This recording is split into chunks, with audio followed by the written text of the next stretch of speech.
안녕하세요. 반갑습니다. 잘 오셨습니다. 활 시위를 벗어난 화살은 우리 눈에 보입니다. 그래서 생각해 보면 붙잡을 수 있을 것처럼 여겨지는 것 같습니다. 그런데 사실 우리들 중 누구도 이렇게 날아가는 화살을 잡지는 못합니다. 마치 시간이 그런 것 같아요. 시간은 우리 눈에 붙잡힐 것처럼 느껴지는데 그 빠리가 너무 빨라서 우리들 중에 시간을 붙잡을 수 있는 사람은 아무도 없는 것 같습니다. 여러분, 벌써 2024년이 절반을 지나고 있습니다. 이제 몇 주 후면 벌써 올해의 반이 지나게 됩니다. 상반기 우리 성도님들께서는 어떻게 보내셨습니까? 잘 보내고 있으신지요?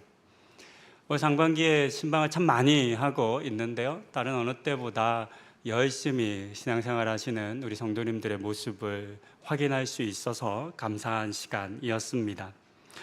보통 어떤 때든 뭔가 일을 하다가 중간쯤이 되면, 또는 시간상으로 중간쯤이 되면 중간 점검을 한번 합니다. 그런 점에서 우리 올해 상반기를 마무리하는 이 시점에 오늘 우리에게 주시는 이 말씀을 통해서 스스로를 한번 점검해 보는 그런 기회를 가지면 좋겠다 싶어서 오늘부터 3주 동안 예수님께서 당하신 시험의 내용을 함께 살펴보고자 합니다.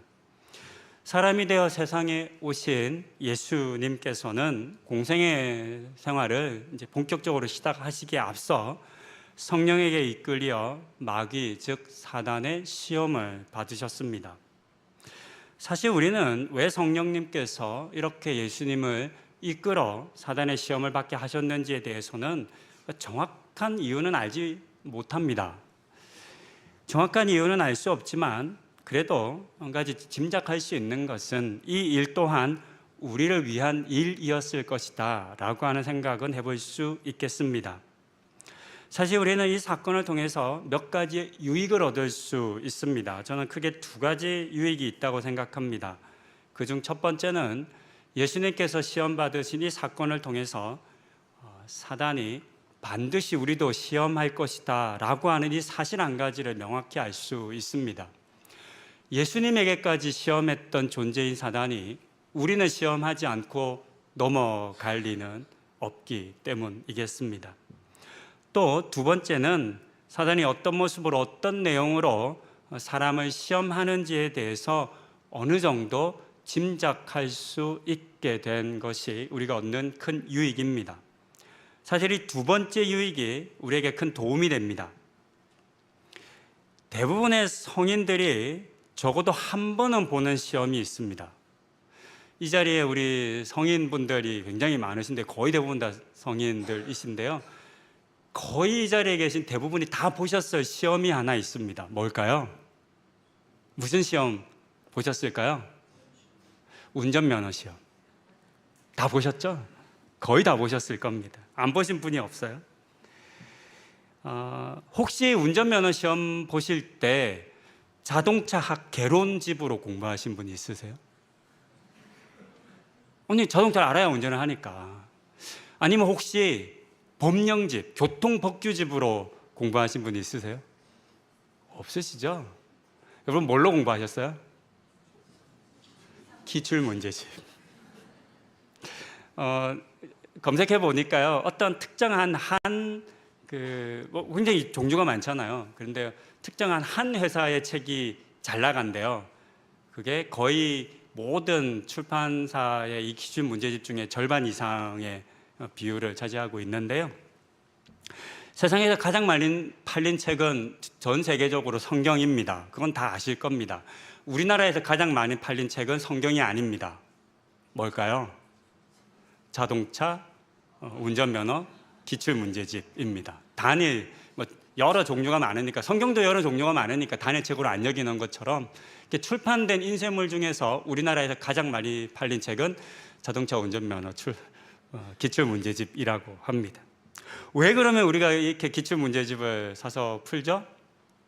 도움이 되기 때문입니다. 어떤 시험이든 좋은 성적을 얻기 위해서는 기출문제는 반드시 풀어봐야 합니다.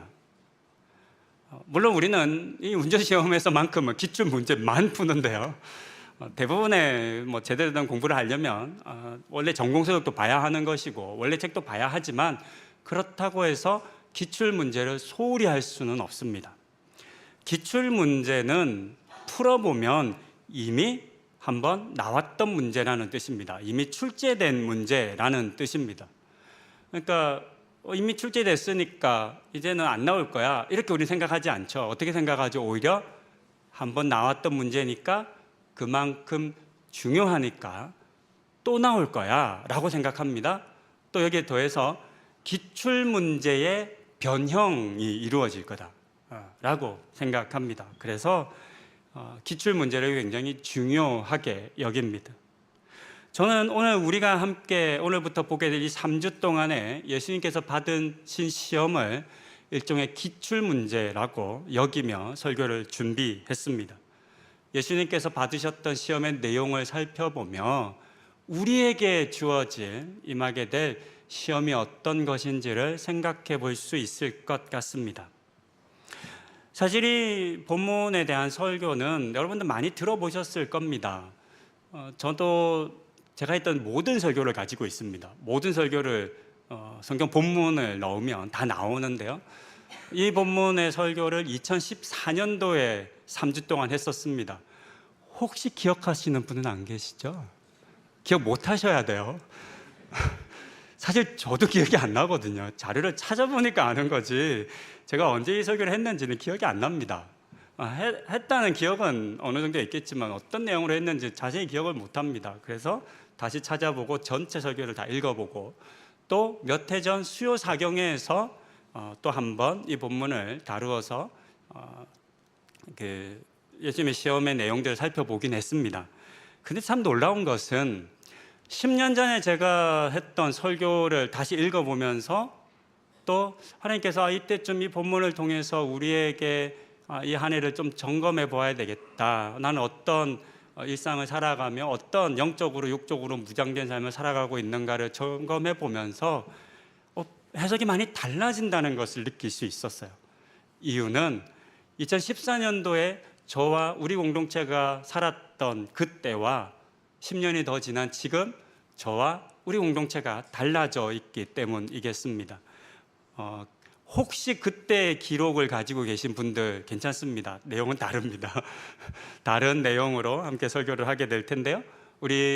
제가 함께 해석한 이 내용을 함께 들으시면서 또 개인적으로 여러분들은 여러분들의 지금 처한 상황과 여건 속에서 이 기출 문제를 보며 사단은 나의 어떤 연약함을 공격할 것인가, 어떻게 올 것인가에 대해서 한번 생각해보는 그런 시간이 되시면 좋겠습니다. 먼저 시험을 받으셨던 예수님께서 처한 상황이 중요합니다. 본문의 1절과 2절에 잘 기록되어 있는데요. 두 가지를 우리는 살펴볼 수 있습니다. 첫 번째는 예수님께서 성령 충만한 가운데 있었다는 것이고, 두 번째는 예수님께서 40일간의 주림으로 말미암아 배고픈 상황에 있었다는 것입니다. 이 두 예수님의 상황이 조금 밸런스가 맞지 않아 보입니다. 성령은 충만한데 육체적으로는 배고픈 상황에 있었다는 것의 의미를 조금 더 하나씩 살펴봅니다. 우리는 성령 충만함 가운데 있는 예수님에게 사단이 찾아왔다, 그리고 예수님이 시험했다 라고 하는 이 사실을 통해서 우리가 성령 충만할 때에도 사단은 여전히 우리를 시험한다라고 하는 사실을 알 수 있습니다. 많은 그리스도인들이 시험이나 유혹을 받는 이유에 대해서 성령 충만하지 않기 때문이라고 생각합니다. 여러분들 이런 경험 없으신가요? 여러분들이 자꾸 좌절하고 낙심하고 의심하고 막 신앙에 대한 회의가 들고 막 그럴 때가 있잖아요. 막 그와 같은 것들을 얘기를 나눌 때 누군가가 이렇게 얘기하는 거죠. 기도 안 해서 그래. 성령 충만 안 해서 그래. 요즘 신앙생활 열심히 안 하지? 그래서 그래 라고 하는 말을 아마 들어보셨을 겁니다. 근데 이 말을 좀 반대로 얘기하면 기도 열심히 하고 성령 충만 받고 교회 생활 잘하면 어떤 시험도 없고 어떤 어려움도 없다는 의미일까요? 그럴 수가 없는 거죠. 그렇지 않습니다. 성령 충만을 받는다고 해서 사단의 시험쯤은 쉽게 피할 수 있을 것이다 라고 생각하시면 안 됩니다. 아니, 더 정확하게 말하면 내가 성령 충만하다고 해서 사단이 나에게 다가오지 않을 것이라고, 사단이 나를 시험하지 않을 것이라고 생각하시면 안 됩니다. 만약 성령 충만하기만 하면 자동적으로 사단이 우리에게 다가오지 않고 우리를 시험하지 않을 것이라고 한다면 오늘의 본문과 같은 일은 일어나지 않았을 겁니다. 사단이 예수님 피했겠죠. 너무나 성령 충만해서 이 상황에서 예수님을 시험하고 공격하는 건 이길 가능성이 전혀 없다고 생각했다면 이때를 시험의 기회로 삼지는 않았을 겁니다. 하지만 성령 충만함 가운데서도 충분히 승산이 있다라고 여겼기 때문에 사단은 이때를 기회로 삼아서 예수님을 찾아와 시험했습니다. 성령 충만은 사단의 시험을 알아서 원천적으로 사단의 시험으로부터 우리를 보호해주는 보호막과 같은 것이 아닙니다. 간혹 우리는 그런 엉뚱한 상상을 하죠. 성령 충만함을 내가 받게 되면 성령으로 사로잡혀서 사단이 접근도 못할 것이다 라고 하는 만화와 같은 상상력을 동원합니다. 하지만 그렇지 않습니다. 그보다는 성령 충만함은 우리로 하여금 사단의 시험을 분별하게 합니다. 이것이 사단의 시험인지 아닌지를 깨닫게 해줍니다. 그뿐 아니라 성령님께서 요한복음 가운데 우리 가운데 주신 말씀을 보면 우리가 예수의 말씀을 기억나도록 도와줍니다. 우리가 그때 필요한 하나님의 말씀을, 우리에게 대한 하나님의 가르치심을 떠올리게 합니다. 그와 같은 도움을 통해서 우리를 도우시는 것이지 우리로 하여금 성령 충만함 받은 그 자체가 사단의 시험으로부터 우리를 보호해주지 않는다는 것을 우리는 기억해야만 합니다. 두 번째서 예수님께서 처하신 상황은 배고픔입니다. 예수님께서는 온전한 사람이 되어 이 땅에 오셨습니다. 그러니까 배고픔을 느끼시는 분이시죠. 그뿐 아니라 계속해서 먹지 않으시면 죽기까지 하십니다. 그렇기 때문에 지금 예수님에게 가장 필요한 것이 있다면, 가장 절실한 것이 있다면 이 배고픔의 문제를 해결하는 것, 즉 먹는 것이었을 겁니다. 앞서 성령 충만하지 않았기 때문에 우리가 시험에 빠진다라고 하는 것이 아니라는 점을 살펴보았습니다. 네, 이와 반대로 본문에서 우리가 알 수 있는 이 위기, 예수님께서 처하신 위기는 성령 충만한 어떤 영적인 위기가 아니라 육체적인 배고픔의 위기였다는 것을 알 수 있습니다. 어떤 사람들은 영적인 것은 중요하지만 육적인 것은 그다지 중요하지 않다라고 말합니다. 우리들 중에도 하나님을 믿는 영적인 삶은 너무 중요한데 나를 위한 육적인 삶은 별로 중요하지 않다라고 생각하고 말씀하시는 분들도 적지 않으십니다. 그러면서 자신의 육적인 건강을 돌보는 일을 등한시하고 심지어는 육체를 함부로 대하는 이들도 있습니다.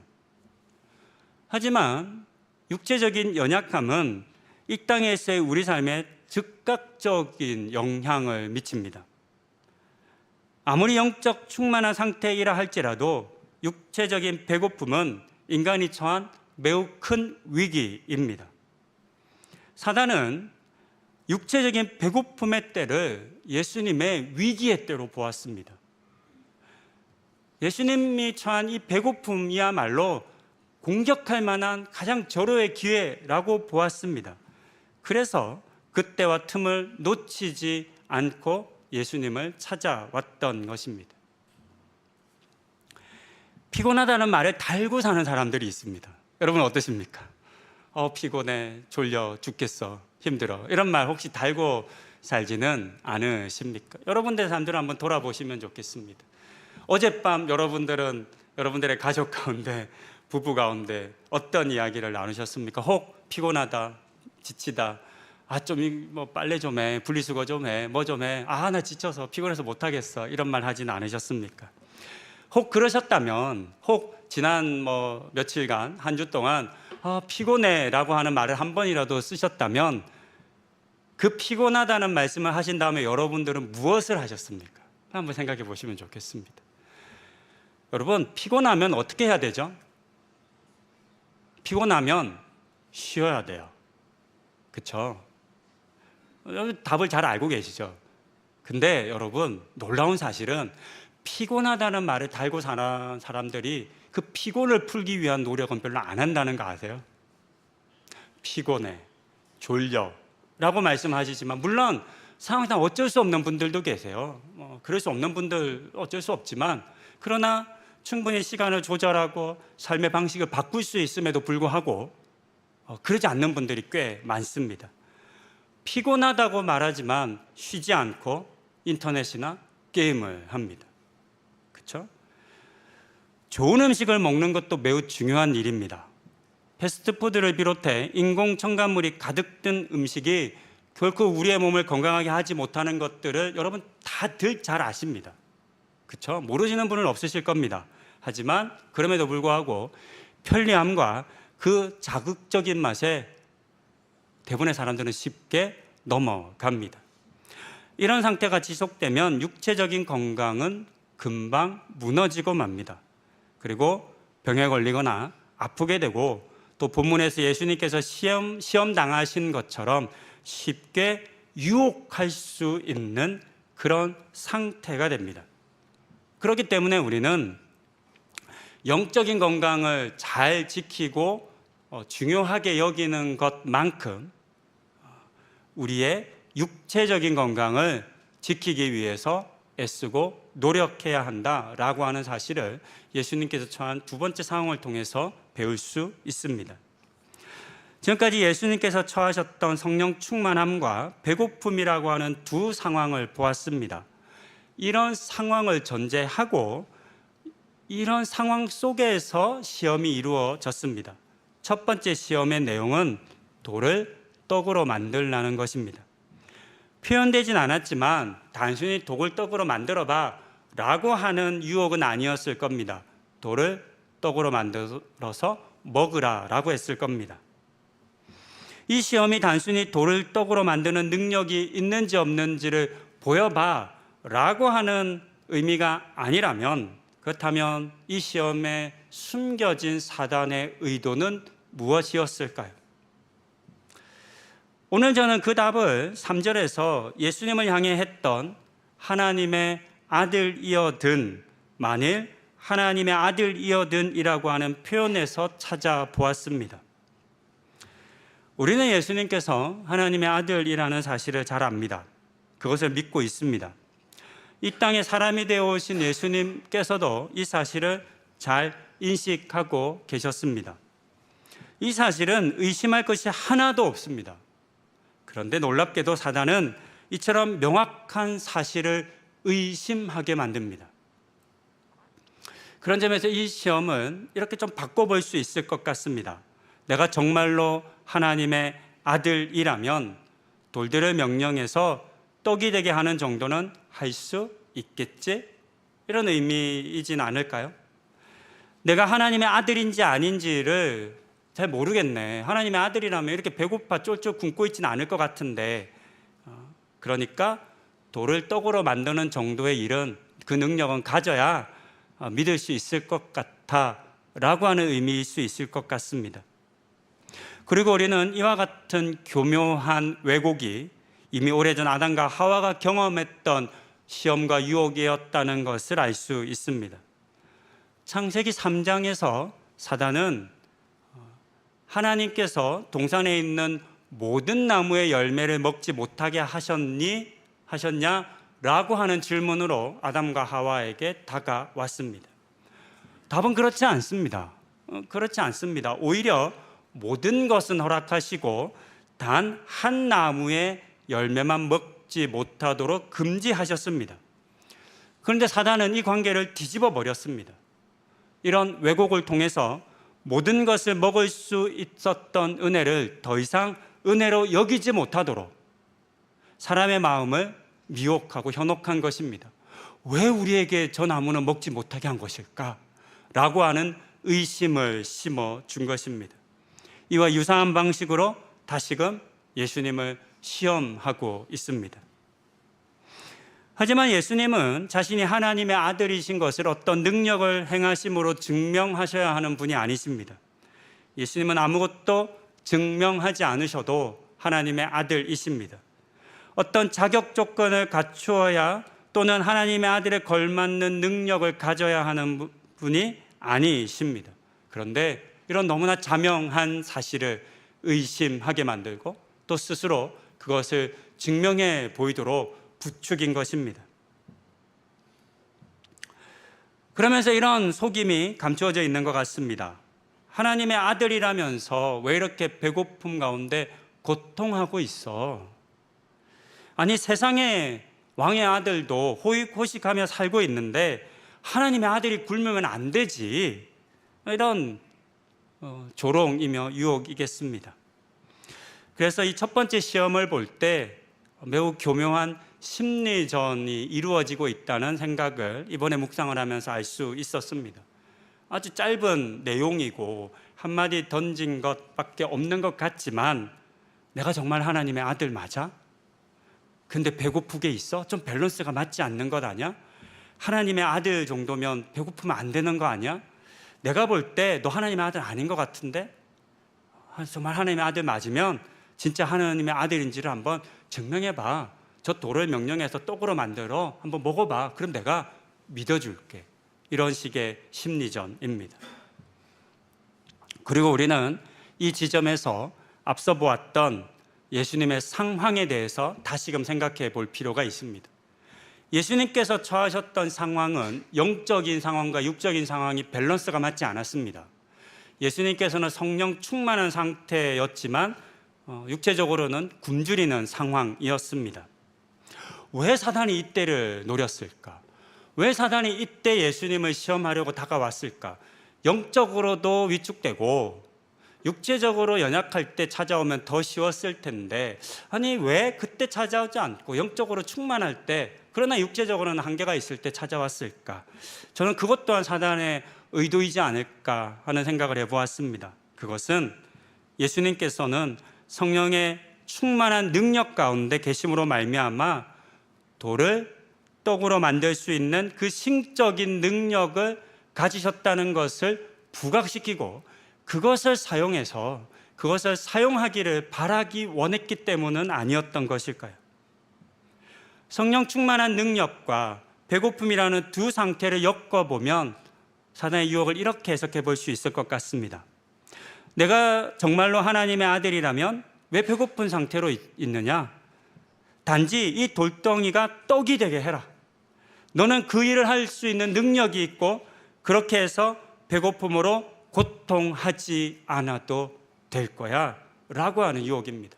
그러니까 배고픔에 집중하게 만든 다음에 그 배고픔을 해결할 수 있는 힘이 자기 자신에게 있다라고 하는 것을 깨닫게 하는 방식인 거죠. 이 시험에서 중요한 것은 사단이 예수님의 능력을 부인하지 않았다는 것입니다. 오히려 사단은 예수님의 능력을 강조하고 있습니다. 영적인 충만함 속에 충분히 돌을 떡으로 만들 수 있는 능력이 있다는 것을 부추기고 있습니다. 너에게 그럴 능력이 있는데 왜 사용하지 않아? 라고 말하며 돌을 떡으로 만드는 그 능력을 사용해야 할 때가 있다면 다른 때가 아니라 바로 이때라고 말하는 것입니다. 그런데 우리는 이런 생각을 해볼 수 있습니다. 예수님께서 이 능력을 저는 사용했다고 생각합니다. 언제 사용하셨죠? 돌을 떡으로 바꾸는 것과 유사한 능력 언제 사용하셨죠?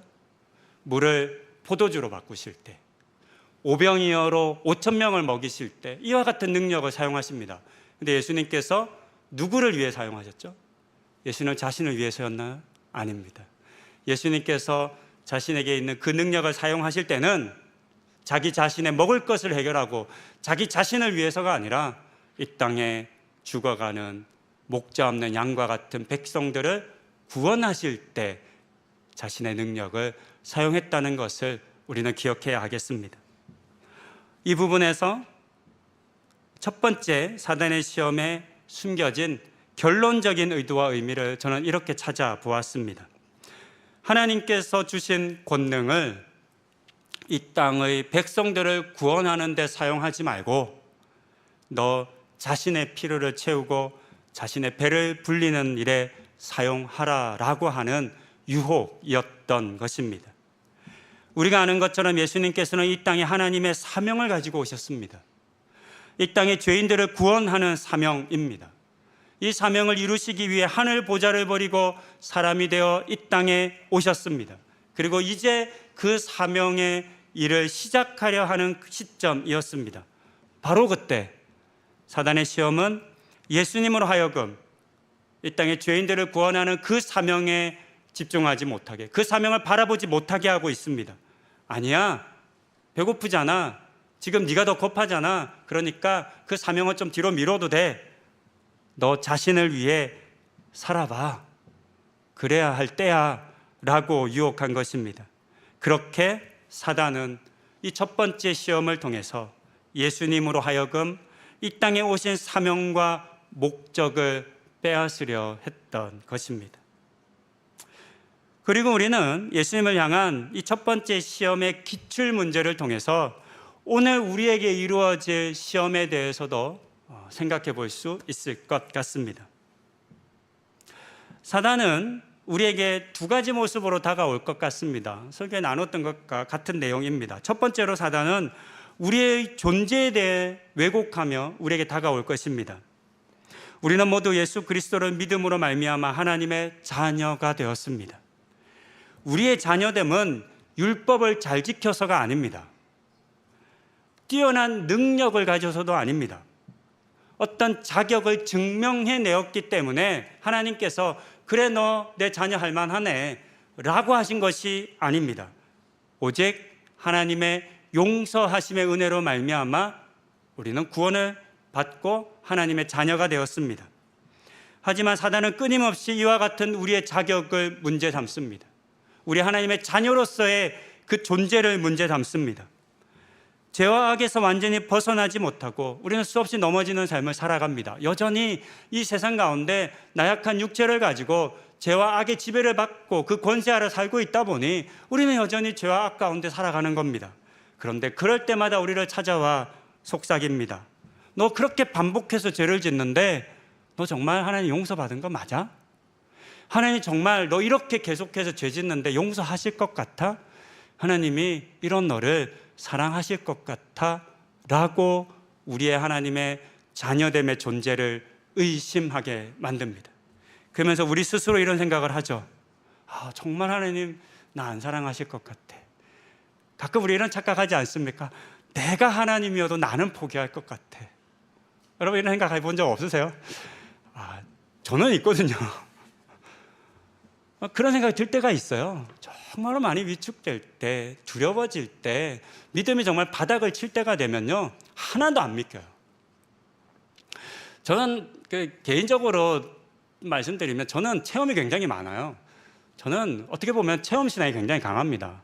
저는 제가 언제 방언받았는지 여러분 말씀드렸잖아요. 저 귀신 쫓다가 방언받았거든요. 아프리카 갔는데 귀신이 한국말도 하더라고요. 너한테 들어갈 거야 막 그러고, 같이 귀신 쫓든 기도하던 지체들 막 뒤로 나자빠 떨어지고 막 무서워가지고, 그 중에 온몸이 뜨거워지면서 이제 방언을 받기 시작하고, 그러니까 체험이 굉장히 많아요. 그런데요, 제가 체험 신앙을 여러분들에게 자주 말씀 안 드리고 그것을 강조하지 않는 이유가 있어요. 체험 별로 소용없어요. 믿음이 약해지면, 의심이 들기 시작하면 그거 하나도 소용이 없어져요. 그냥 정말 그런 일이 있었나? 나 혼자 착각하는 거 아닌가? 그냥 내가 그렇게 해석을 했나 보지, 이런 식으로 바뀌어 버리거든요. 그와 같은 의심이 우리에게 듭니다. 사단은 끊임없이 그렇게 우리를 의심하게 만듭니다. 그런데요, 이 모든 것들이 거짓입니다. 로마서 8장은 하나님이 우리에 대한 이 구원과 사랑을 끊을 것이 세상에 단 하나도 없다라고 우리에게 약속해 들려줍니다. 우리는 전적인 하나님의 용서하심의 은혜로 말미암아 구원을 받았습니다. 그리고 하나님의 자녀가 되었습니다. 여기 계신 우리 모두는, 우리 성도님 모두는 그렇게 하나님의 자녀가 되었습니다. 이 하나님의 자녀됨으로부터 우리를 빼앗아갈 세상에 어떤 것도 없습니다. 그러니 사단이 어떤 시험과 유혹으로 여러분에게 하나님의 자녀에 대한 시험을 하고 의문을 던지고 의심하게 만들다 하더라도 그 유혹에 넘어가지 않으시는 우리 성도님들 되시기를 바랍니다. 여러분 무엇인가 삶으로 여러분의 자녀됨을 증명하실 이유가 없습니다. 필요가 없습니다. 아니, 그건 애초에 불가능합니다. 여러분이 얼마나 열심히 살면, 얼마나 열심히 율법을 지키면, 무엇을 하면 하나님의 자녀됨의 자격을 증명할 수 있겠습니까? 애초에 안 되는 일입니다. 그와 같은 것으로 여러분의 자녀됨의 그 모습을 증명하려 하는 그 모든 시험과 유혹은 사단으로부터 왔다는 것을 기억하시기를 바랍니다. 그리고 두 번째로 사단은 우리의 사명을 왜곡하는 방식으로 다가올 것입니다. 우리는 앞서 말씀드린 것처럼 모두 하나님의 자녀가 되었습니다. 그리고 이 땅에서 하나님의 자녀답게 살아가는 사명을 받았습니다. 세상에 썩어질 것들을 추구하며 사는 것이 아니라 이 땅을 향한 하나님의 사랑과 구원의 섭리를 전하며 살아가는 존재가 되었습니다. 공의와 정의를 행하고 주변을 돌아보아 연약하고 도움을 필요로 하는 이들을 하나님의 사랑으로 품어야 합니다. 이것이 구원받은 이 땅의 모든 백성들의 사명입니다. 이 사실을 기억하고 남들 어떻게 되든 상관없이 나만 위해 살라, 나를 위해 살라 라고 하는 이 사단의 유혹에 맞서 이겨내시는 우리 성도님들 또한 다 되시기를 권면드립니다. 말씀을 정리합니다. 예수님께서 처하신 상황이 어떠했는지, 그리고 이 첫 번째 시험에 담겨진 숨겨진 의도가 무엇인지를 생각해 보았습니다. 사실 이 사건에 대한 해석은 하나일 수가 없습니다. 정말 수많은 해석이 가능합니다. 앞서도 말씀드린 것처럼 저도 이 본문을 볼 때마다 정말 새로운 해석들이 끊임없이 이루어집니다. 10년 전 제가 보았던 이 설교를 할 때 제가 보았던 그 관점과 그 상태, 상황이 달라졌기 때문에 저는 오늘 또 새로운 관점으로 여러분들에게 이 말씀을 전하고 있습니다. 바라기는 성도님들께서도 예수님께서 직면하셨던 이 세 가지 시험의 사건을 묵상하실 때 조금 더 주의를 기울이시면 좋겠습니다. 목사님이 이렇게 설교하셨으니까 이런 내용일 거야 라고만 받아들이지 않으셨으면 좋겠습니다. 조금 더 물어보십시다. 이 예수님의 시험이 나에게 주신 기출 문제집이라고 생각하시면서 나는 나의 어떤 점을 약점으로 잡아 교묘하게 왜곡하고 유혹하며 나에게 다가올 것인지를 생각해 보십시다. 그리고 대비하십시다. 그렇게 할 때 여러 다양한 모습으로 우리에게 다가올 사단의 시험을 미리 대비하고 또 우리는 승리할 수 있을 것입니다. 무엇보다 영적인 삶을 잘 살고 있다고, 성령 충만하다고 자만하지 마십시다. 언제나 겸손한 마음을 가져야 하겠습니다. 또한 육체적인 건강을 위해서도 하나님께서 이 땅을 살아가라고 여러분 각자에게 허락하신 그 귀한 하나님의 성전으로서의 여러분들의 육체를 소중히 여기고 아끼시는 성도님들 되실 수 있기를 권면드립니다. 기도하시겠습니다. 예수님을 유혹했던 사단의 첫 번째 시험을 보았습니다. 스스로 하나님의 아들이라는 것을 증명해 보라는 존재에 대한 시험, 사명보다 배고픔을 먼저 해결하라는 유혹이었습니다. 그리고 이와 같은 시험과 유혹이 우리에게도 동일하게 이루어질 것을 알게 되었습니다. 예수님께서 당하셨던 시험을 깊이 묵상하며 나를 향한 사단의 시험을 대비하는 우리가 되기를 소망합니다. 이를 위해 하나님을 믿는 믿음에 더욱 견고하게 하시고 사명 붙잡는 우리가 되게 하옵소서. 우리의 연약함을 아시고 친히 사단의 시험을 기꺼이 받으시며 우리를 가르쳐 주신 예수님께 감사드리며 예수님의 이름으로 기도드립니다. 아멘.